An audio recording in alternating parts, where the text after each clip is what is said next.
The night rain washed the city in silver when Seo-jun stood alone on the hospital rooftop, his hands trembling as a truth he had avoided his entire life finally caught up with him. He had always believed his heart was made of ice, incapable of love. Yet now, every beat of his heart whispered one forbidden name, Ha-rin. The girl he had grown up calling sister. The girl who was never meant to be his. Seo-jun was only 10 when his father brought Ha-rin home.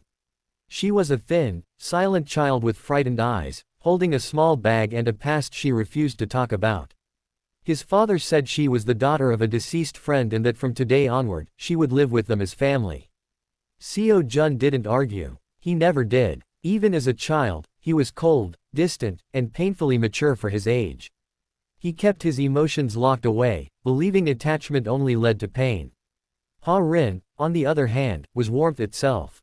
She smiled even when she was hurting, laughed even when life was cruel, and followed Seo-jun everywhere despite his silence. When he ignored her, she waited. When he pushed her away, she came back stronger. Slowly, without him realizing it, she became the only constant in his lonely world. Years passed, and childhood turned into adulthood. Seo-jun grew into a successful, respected man, sharp, disciplined, and emotionally unavailable. Ha-rin grew into a gentle but resilient woman, working hard to support herself while chasing her dream of becoming a writer. Though they lived under the same roof, an invisible wall stood between them. Seo-jun was overprotective, controlling, and cold, convincing himself it was just brotherly responsibility. But every time another man looked at Ha-rin, his chest tightened with emotions he refused to name. Ha-rin felt it too. She tried to bury her feelings, telling herself it was wrong, that family should never feel this way.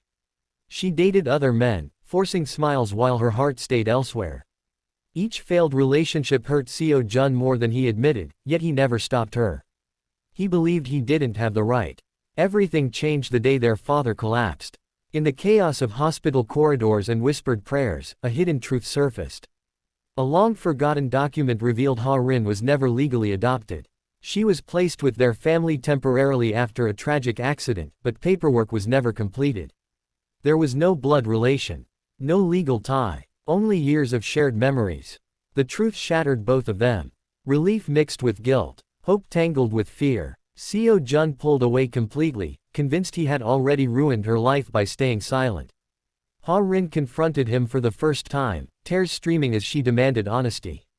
And for the first time in his life, Seo-jun broke.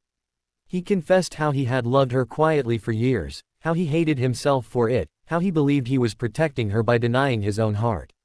Their journey was not easy. Society judged them. Friends turned cold. Ha-rin doubted herself, afraid that love built on a painful misunderstanding would never survive the world's cruelty. Seo-jun faced his deepest flaw, his inability to express emotions. He learned that love was not control, silence, or sacrifice alone, but trust and courage. When their father recovered, he revealed the truth he had hidden all along. He had always known Ha-rin wasn't his biological child, but he feared losing the family they had built. Instead of anger, he offered understanding. He told them that family was not defined by blood, but by care, and love was not a sin when it was honest. In the final moments, Seo-jun stood before Ha-rin without his armor. He promised not perfection, but effort. Not protection, but partnership. Ha-rin chose him not because of fate, but because of choice. The story ends with them walking forward together, not as siblings, but as two broken souls who found healing in truth. Their love was not born from taboo, but from growth, honesty, and the courage to face painful realities.